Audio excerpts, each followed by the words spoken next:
Hello, everyone. I'm Don Stacy, an unpublished author. Now, last time I nearly completed the first story in a collection I've titled Tales of the Bizarre and Unnatural. So,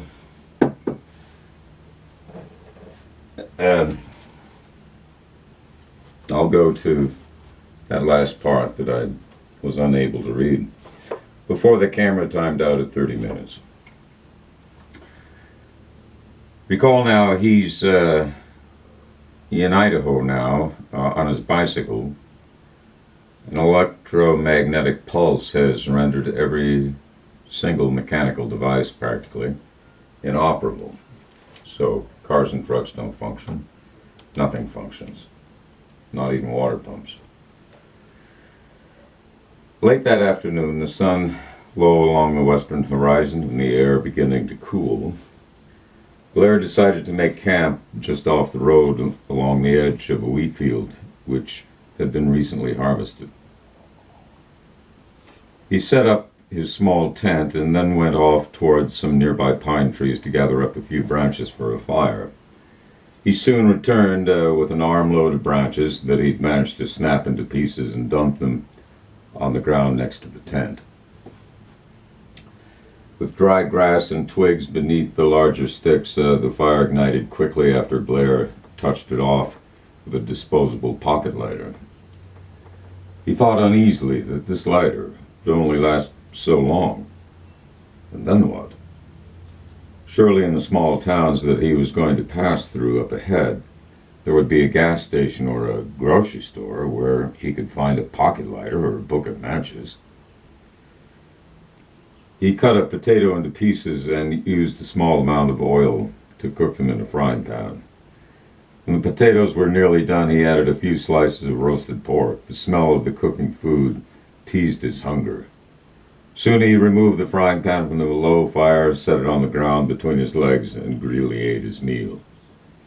Later at dusk, as he stared at the dwindled fire's glowing embers and tried to peer into the days ahead, his mind gradually filled with hopeful imaginings of occasional benign encounters with rural folk, some of whom might even turn welcoming.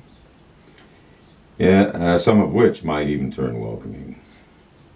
In a very real sense, he had to believe this could happen, for otherwise his slow passage through the countryside would simply cease on the day that weakness from starvation had finally immobilized him. And then his thoughts returned to those two enormous piles of wheat in front of the grain elevators he had passed earlier in the day. He laughed aloud, realizing that such a stockpile could easily sustain thousands of people through the winter months and even the warmer months ahead. The seed could be boiled into gruel, if nothing else. Why, it could be crushed by hand into flour, or some clever farmer could build an animal-powered machine that could do the job. At dusk, as dusk turned to night and the darkness overhead filled with stars, Blair unfurled his sleeping bag and fit himself into it.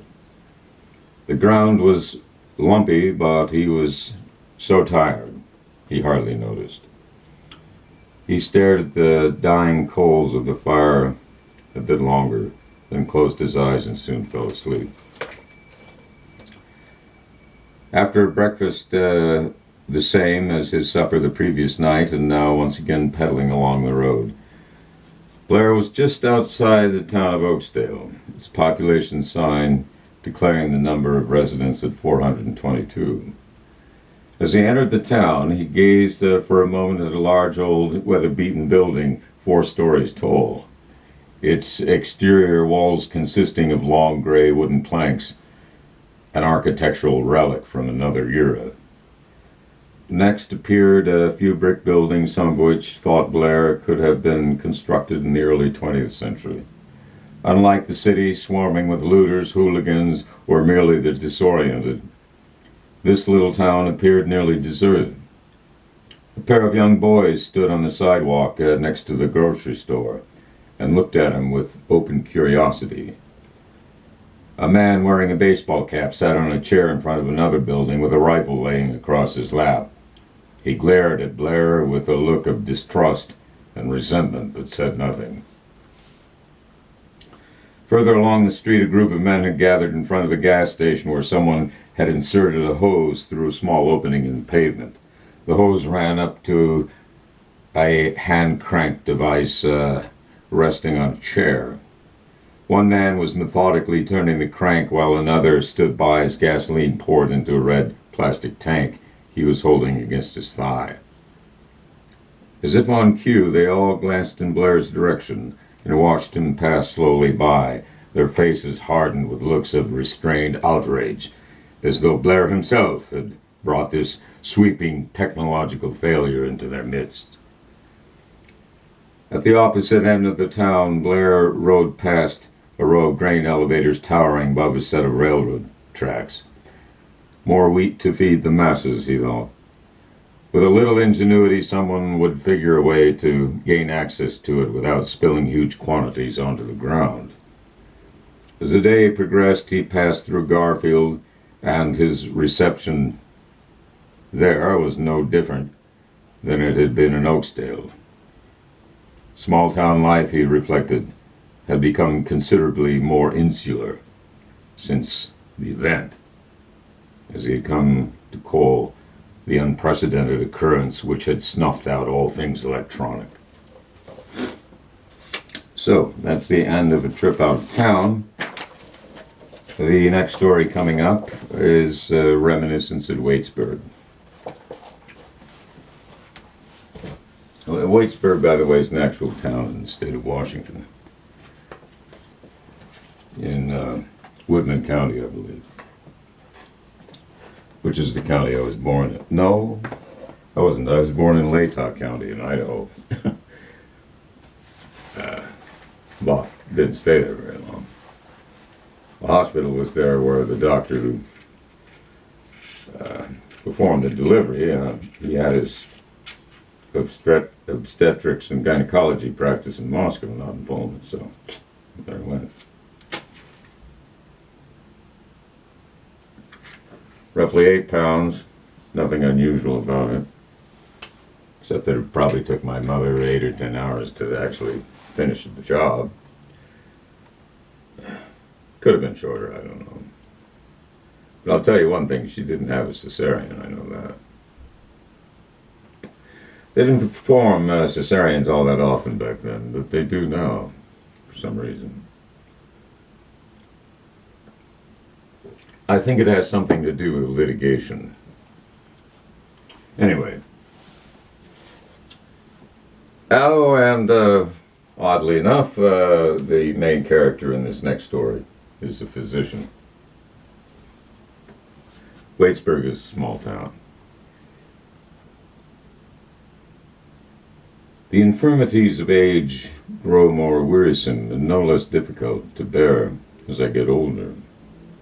And sometimes the difference between night and day disappears altogether for me after I've arisen only 3 hours from only 3 hours of sleep, as wide awake and vexed by worry as I'd been once in my youth when I had contemplated kissing a girl for the first time, with her face only inches away from mine.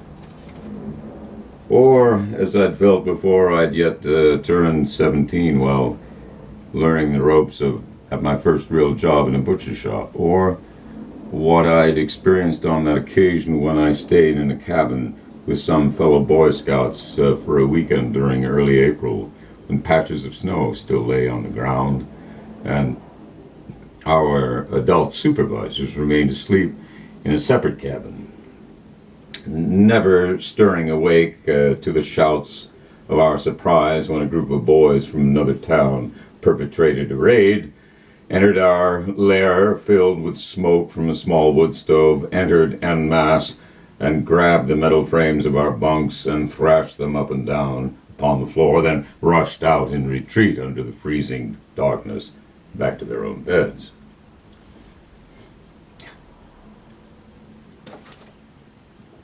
The mind will easily take its own course if you let it. Thoughts can stray off in a dozen different directions.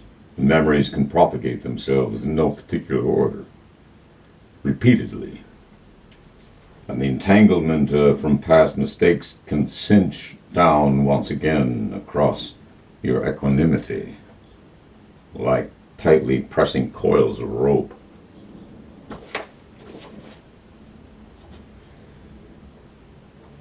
Should it be any surprise, then, that I awoke this morning from a dream about a small town cursed by sleeplessness? I'll call this remote hamlet Waitsburg, for lack of a better name. The people of Waitsburg are mostly good-natured and respectable folk. They converge at the high school gymnasium to watch basketball games, at the few churches around town each Sunday to sing their favorite hymns and listen to the vague admonishments of a sermon. And in lesser numbers they gather at the few cafes and taverns of which the town can boast. They are a small population of farmers, tradesmen, teachers, clerks, and shopkeepers, and they enjoy the convenience and good fortune of a railroad station which handles both passengers and freight service. Sometimes on a late summer night, when the air is completely still, they might stir awake for a few moments to the sound of the train's stealthy passage through the center of town. Thomas Martin is one of the few physicians who treat the physical ailments of Waitsburg's citizens. He is a disciplined and orderly man who regards each of his patients with an avuncular concern, has always viewed his chosen profession as one of high and serious responsibility, and over the years has won a well-deserved respect from the community. When his wife of 30-some-odd years died from a cancer whose onslaught had been as rapid as it was voracious, nearly the entire town turned out for her funeral. Having been a widower for only a few months, Dr. Martin walked to his clinic early one morning and stopped short when he saw about a half-dozen train cars overturned alongside the rails. He wondered sharply about what might have caused this, and he gazed at the sprawled and now disconnected freight cars temporarily marooned in a vacant field like large abstract carcasses of dead cattle. The physician also happened to notice some metal drums, which had toppled from a flatbed car, two of these having rolled down into the shallow creek along the tracks. He shook his head and continued on his way to the clinic. About 1 week after this incident, which had piqued the interest of nearly every Waitsburg resident, Dr. Martin began to see a number of people each day who complained of being unable to sleep. And many of his new patients would mention almost mournfully that they lay in bed for hours wide awake as they listened to the intermittent and distant sound of a rumbling train locomotive.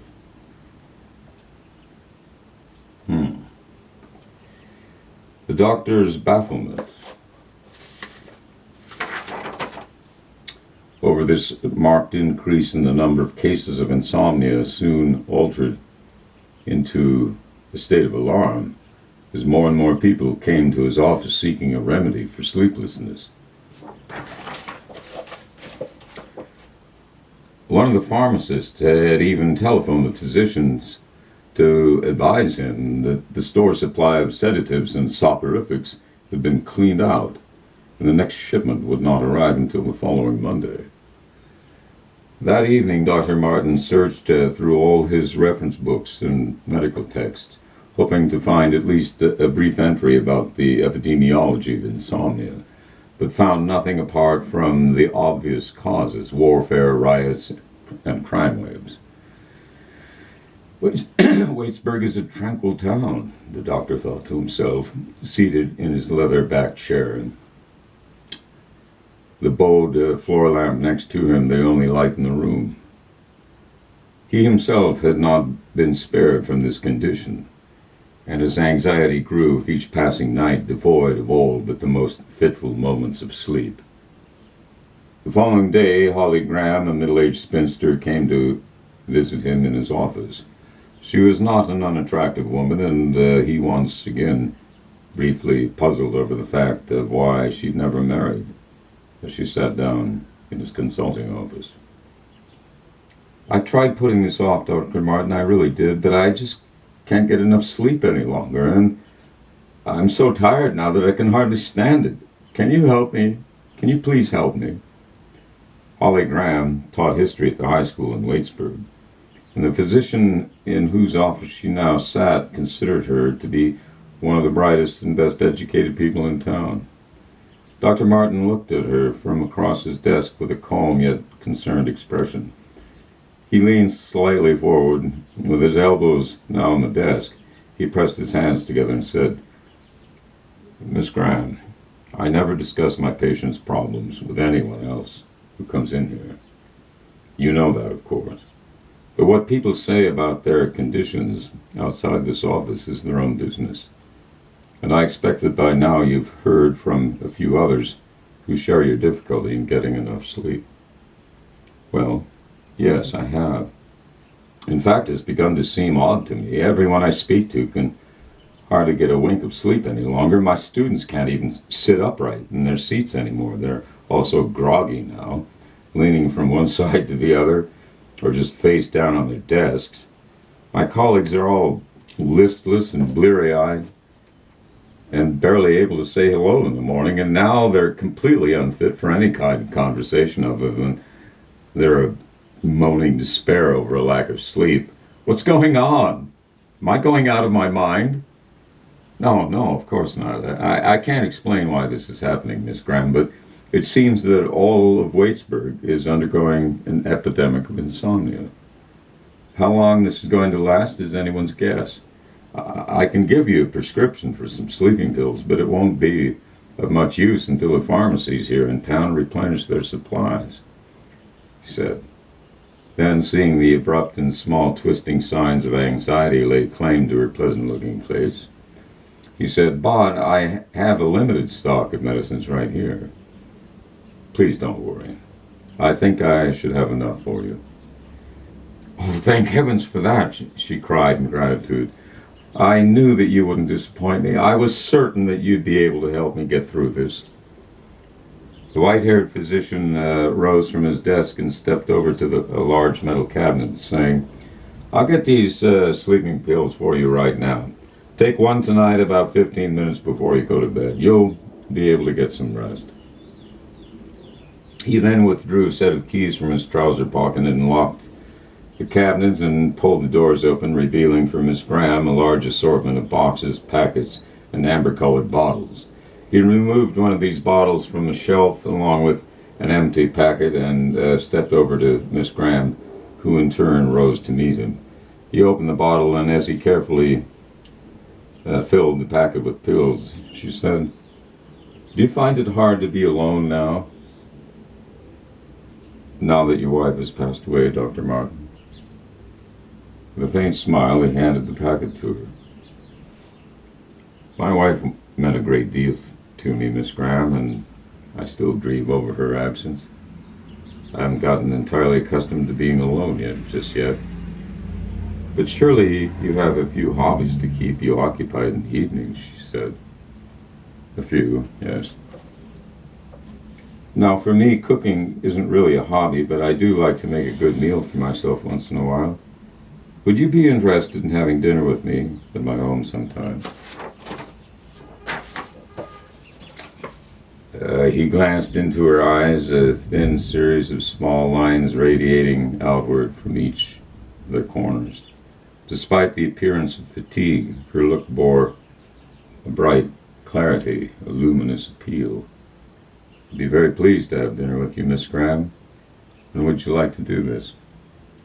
"Would Saturday evening be all right with you?" "Of course, that would be fine. I'll certainly be looking forward to it." They spoke further, but only briefly. Then Miss Graham left the doctor's office and drove home in her car. Dr. Martin had not expected such an invitation, had not even considered it its possibility. But now this woman had just asked him to have dinner with her, and rather than return to his desk to resume reading one of his medical journals, he began to pace slowly about while he waited for his next patient to arrive. Since he had now been stirred into reflection by the presence of the gracious school teacher in his office only a moment ago, he admitted to himself that he'd been quite lost in his new solitude since the death of his wife, at the same time seeing Miss Graham clearly in his mind once again. He acknowledged without resistance that he was drawn to her. But romance, if it were ever to come to that, he thought, is an elusive affair at best. The mingling of thoughts and emotions and passions of two people destined to be together for a time. Yet he was also uncomfortably reminded of the state of his own health, that of a man in his early 60s, no longer in possession of quick reflexes and easily flowing blood. Would she be disappointed following a long embrace? Could the two of them ever sleep together in a serene recumbence? Or would they lay awake all night long, listening to one another breathe and turn from side to side? But to have pleasant company again, to hear another's voice at night, to hear your name spoken by a friend, and all that for a simple yes, it seemed so easy, so inevitable, so true and undeniable. But then why was the whole of Waitsburg so incapable of rest? He shook his head, all these questions still surrounding his thoughts, and then walked out of the room to greet his next patient.